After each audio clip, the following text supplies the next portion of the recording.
உங்களுக்கே தெரியாம உங்ககிட்ட 1000 குறை இருக்குது. நீங்க கீழ் ஜாதின்னு தப்பா நினைச்சிட்டு இருக்கிற ஒரு பொண்ணை அந்த காலத்திலேயே கண்ணாலம் பண்ணி அதுக்கு பிறந்த குழந்தைங்களுக்கும் ஆஸ்தி அந்தஸ்த சமமா எழுதி வச்சுட்டு போனாரே ஏன் மாமனார், உங்க அப்பா.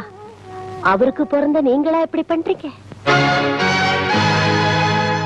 நீங்க சொன்ன சொல்லுக்கெல்லாம் பேசின பேச்சுக்கெல்லாம் மனசை அடக்கிக்கிட்டு இது வரைக்கும் ஒரு வார்த்தை எதிர்த்து பேசாம இருக்காரே என் குழந்தனார், உங்க தம்பி. ஏன் அப்படி பேசிட்டா தான் அண்ணனோட மானம் பறி போயிடுமேங்கிற ஒரே காரணத்துக்காக. அவரு மேல் ஜாதியா, நீங்க மேல் ஜாதியா?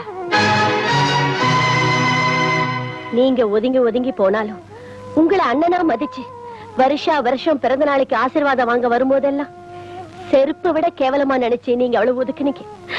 ஆனா அவ உயிருக்கு போராடிட்டு